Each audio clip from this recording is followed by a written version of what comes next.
everyone, welcome to Nat Cakes My Day. I'm Nat, and today we're going to be talking about French macarons. So French macarons, it's the first time I've ever made them. I documented it just to show you guys.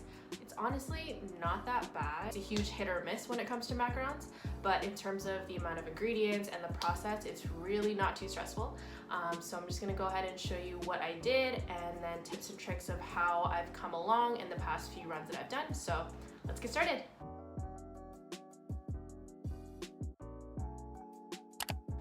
So I first want to start by giving a shout out to Tara from Lovely Cakes. I followed her recipe and it's super great because she just showed everything step by step in her Instagram highlight. So that was really helpful in getting started. So I just followed that along and I just did it. To start, you just need 4 basic ingredients. That would be egg whites, almond flour, icing sugar, and just sugar.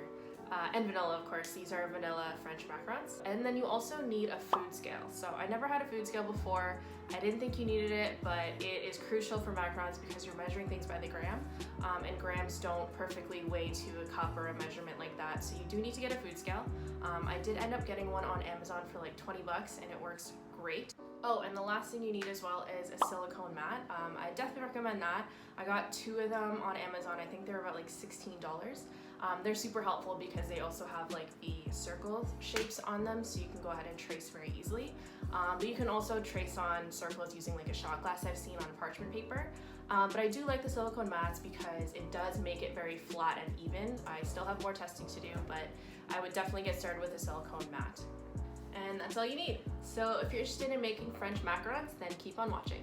So first you want to start with measuring out your ingredients. So notice here I have my food scale out already and I started adding the almond flour.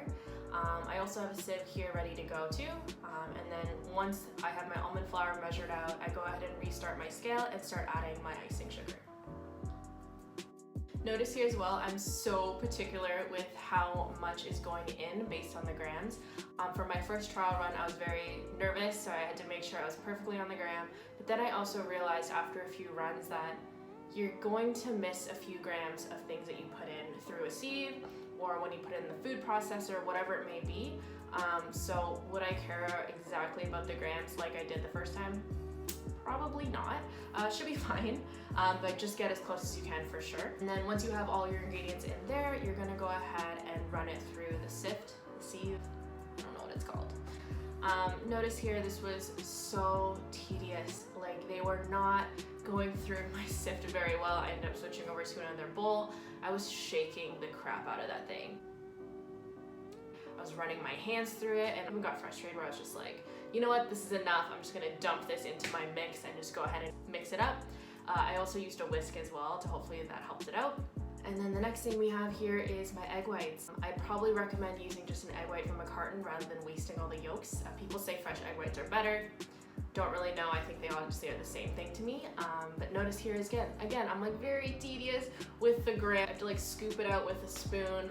Again, also why I would just go ahead and go with an egg white box versus wasting so much egg.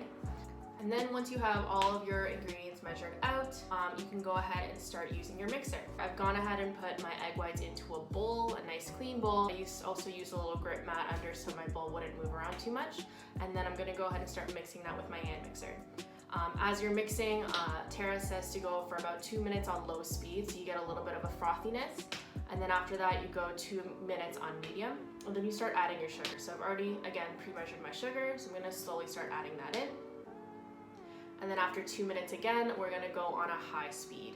And from here, we're just gonna go ahead and keep mixing until we get stiff peaks.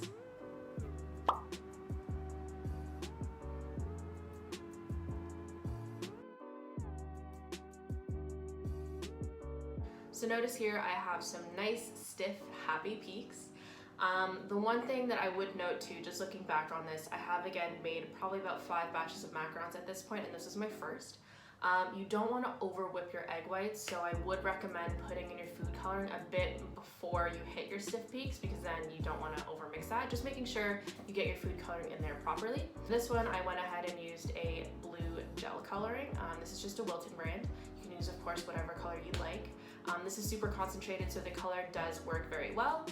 But yeah, notice this goes to a nice bright blue after just one toothpick amount of it. So now before we add in our dry ingredients, we're gonna go ahead and prepare our piping bag. So I already have a reusable piping bag with a round circle tip. I'm gonna go ahead and put that in a tall cup so that it's very stable. I also will put the tip upwards because macaron batter is quite runny. I don't want it to go spilling out of the hole already. And now we go ahead and add our dry ingredients. So this part is called the macaronage, I think that's what it's called.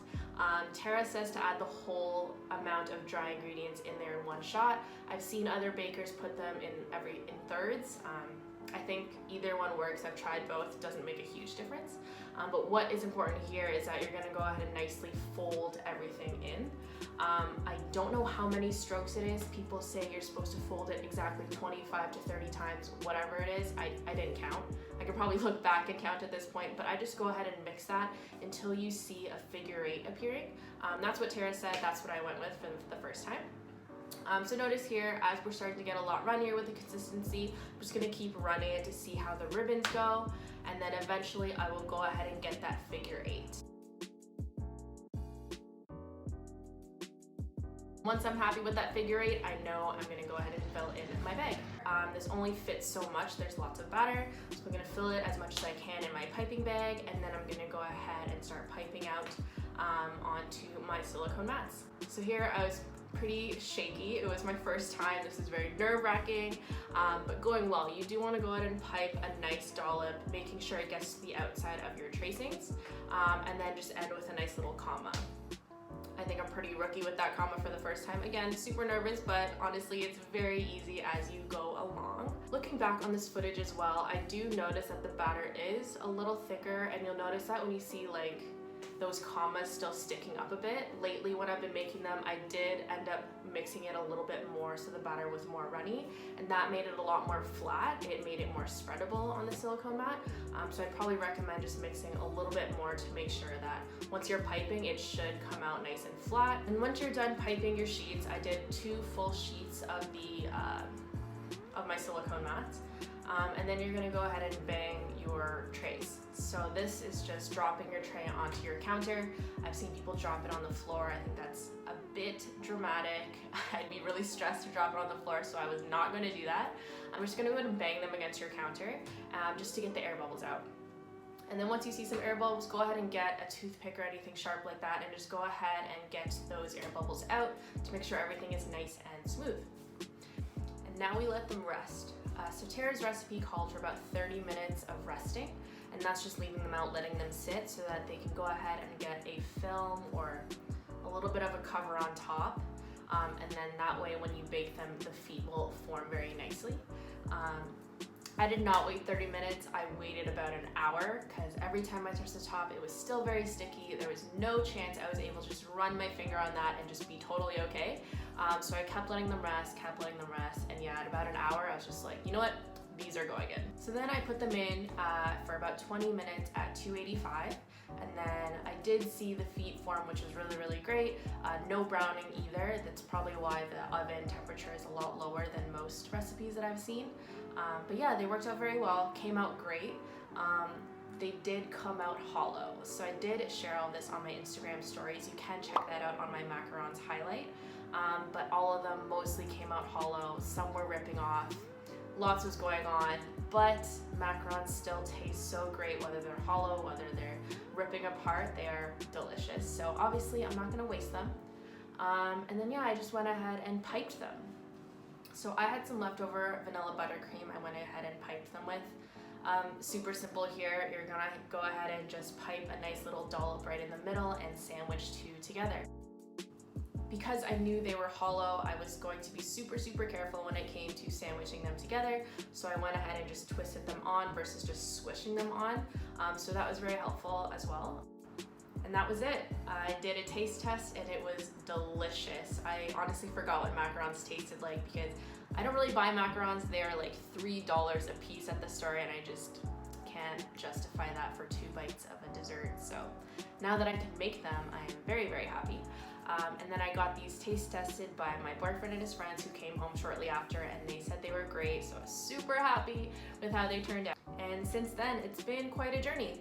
I tried Tara's recipe about 3 more times, same results, they all came out pretty hollow.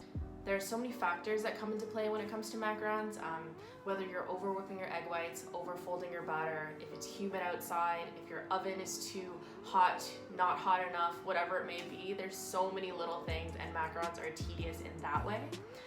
But I've tried many times now, again, because the ingredients are so simple. Just 4 simple ingredients, pre-measure them, and then you're just gonna go ahead and put the mixture together. But I've really enjoyed the journey. I did try another recipe afterwards, and this was also very great.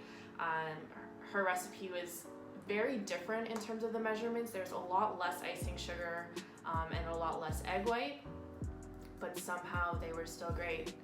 I think that's what confuses me so much about macarons, is because there's so many different recipes and so many different ways that people do it, whether that's folding it 30 times exactly, or putting one thing after another, or in a different order, or such different levels and ratios of the ingredients. So it's so confusing. But I tried out a second one. I loved the way they turned out. I think these were a bit better. They were not hollow inside, which was really great. So I'm gonna try that one a few more times and just keep testing it out. So I think I'm on trial about 5 now. I'm gonna keep going because I love them so much. I've gotten such great feedback on all of my batches, and I wanna try more fillings and flavors. So yeah, I'm very excited for this journey. Hopefully this was helpful if you are starting out with macarons.